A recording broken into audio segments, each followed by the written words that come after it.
एक किसान अपने गांव की परेशानियों से बहुत दुखी था। किसी ने उसे अपने दुखों के निवारण के लिए बुद्ध की शरण में जाने को कहा, जो कुछ दिनों के लिए यहां से कुछ दूर एक गांव में आया है, वह निश्चय ही तुम्हारे सब दुखों का निवारण करेगा। यह सुनकर किसान बड़ी इच्छा से बुद्ध की शरण में गया। यह सोचकर कि बुद्ध उसे उसकी समस्याओं, मानसिक पीड़ा, तनाव और दुखों से मुक्ति दिलाएंगे, वह बुद्ध के पास पहुंचा। उसने बुद्ध से कहा कि हे बुद्ध, मैं एक किसान हूं, मुझे खेती करना पसंद है, लेकिन बारिश कभी भी पर्याप्त नहीं होती और मेरी फसलें बर्बाद हो जाती हैं। पिछले साल मेरे पास खाने के लिए कुछ नहीं था और इस साल भी अत्यधिक बारिश के कारण फसल को बहुत नुकसान हुआ। मेरे पास खाने के लिए पर्याप्त भोजन नहीं है। किसान ने कहा, मैं शादीशुदा हूं, मेरी पत्नी मेरा ख्याल रखती है, मैं उससे प्यार करता हूं, लेकिन कभी कभी वह मुझे बहुत परेशान करती है और घर में बहुत क्लेश हो जाता है, जिससे मुझे लगता है कि अच्छा होता अगर वह मेरी जिंदगी में नहीं आती। मेरे भी 2 बच्चे हैं, कभी कभी मेरे बच्चे भी मेरा अनादर और अवज्ञा करते हैं, मेरे निर्देशों का पालन नहीं करते। किसान लगातार बुद्ध को अपने दुखमय जीवन के बारे में ऐसी तमाम बातें बता रहा है। बुद्ध उस दुखी किसान की समस्या को ध्यान से सुनते रहे। अपनी जिंदगी की सारी परेशानियां बताने के बाद जब उन्हें राहत महसूस हुई तो वह चुप हो गए। अब उसके पास बताने के लिए कोई और समस्या नहीं बची थी। अब वह चुपचाप बैठकर बुद्ध की ओर देख रहा था और अपनी समस्या का समाधान पाने के लिए बुद्ध के उत्तर की प्रतीक्षा कर रहा था। लेकिन बुद्ध चुप थे। किसान ने फिर कहा, हे बुद्ध, मैं आपकी शरण में आया हूं, कृपया मेरे जीवन की इन समस्याओं का समाधान करें। बुद्ध ने कहा, मैं तुम्हारी कोई मदद नहीं कर सकता। किसान आश्चर्यचकित होकर बोला, अरे, यह आप क्या कह रहे हैं? सब कहते हैं कि आप सबके दुख दूर कर देते हैं, तो क्या तुम मेरी समस्याएं हल नहीं करोगे? इसलिए कि मैं एक गरीब किसान हूं। बुद्ध ने कहा, मुश्किलें हर किसी के जीवन में आती हैं, जीवन में दुख और परेशानियां आना स्वाभाविक है।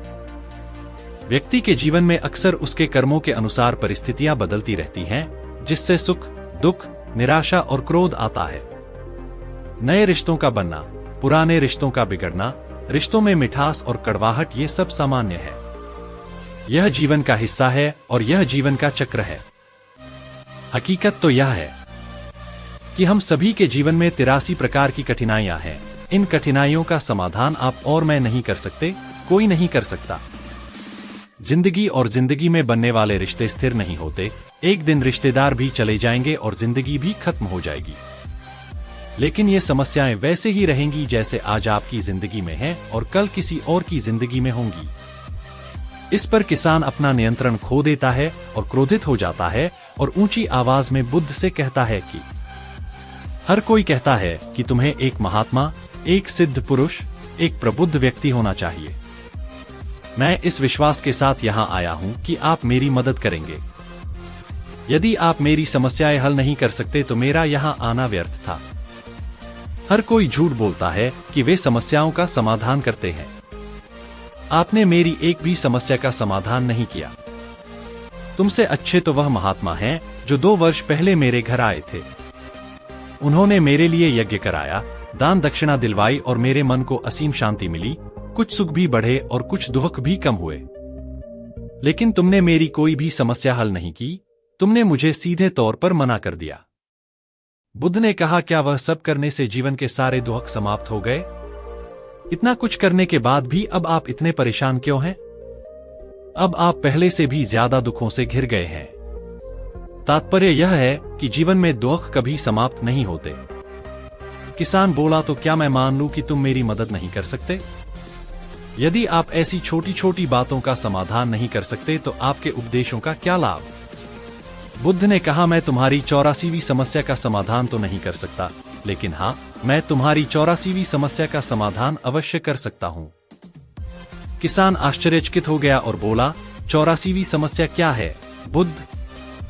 बुद्ध ने कहा, यानी कि तुम अपने जीवन में कोई समस्या नहीं चाहते। आपकी सारी समस्याएं इसी समस्या के कारण उत्पन्न हुई हैं। यदि आप इस तथ्य को स्वीकार कर लें कि जीवन में समस्याएं मौजूद हैं और समस्याएं जीवन का हिस्सा हैं, तो आप जीवन की समस्याओं से विचलित नहीं हो पाएंगे। आप जीवन में आने वाली समस्याओं से विचलित हो जाते हैं क्योंकि आपको लगता है कि आप दुनिया के सबसे दुखी व्यक्ति हैं, जबकि सच्चाई यह है कि हर किसी को अपना दुख सबसे ज्यादा महसूस होता है। लेकिन जिस दिन आप यह समझने लगेंगे कि मेरा कष्ट अन्य लोगों की तुलना में बहुत कम है, उस दिन से कोई भी दुख आप पर प्रभाव नहीं डाल पाएगा। जब तक आप नहीं चाहेंगे कि आपके जीवन में कोई परेशानी न आए और आप हर दुख दर्द से बचे रहें तो यह संभव नहीं है। ऐसे में छोटा सा दर्द भी आपको बेचैन कर देगा और आपकी मानसिक शांति भंग कर देगा।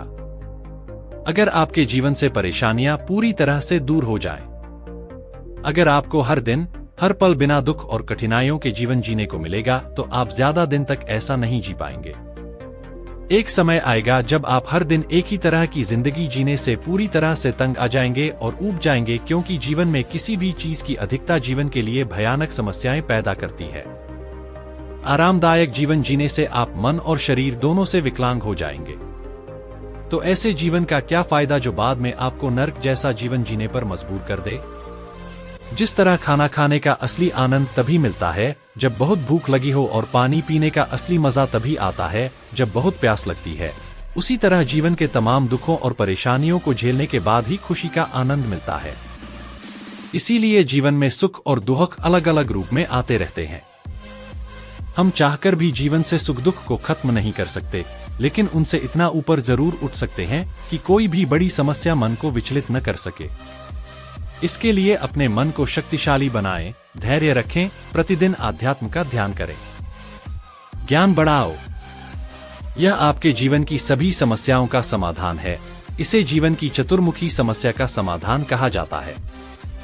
महात्मा बुद्ध का यह अद्भुत ज्ञान पाकर किसान संतुष्ट हो गया और उसका मन बिल्कुल हल्का हो गया। मन में जो समस्याएं परेशान कर रही थीं, उनके प्रति जिज्ञासा शांत हो गई। किसान ने अपनी आंखें बंद कर लीं और आनंद का अनुभव करने लगा। किसान को समझ आ गया कि वह अब तक क्या गलती कर रहा था और वह बुद्ध के चरणों में गिर गया।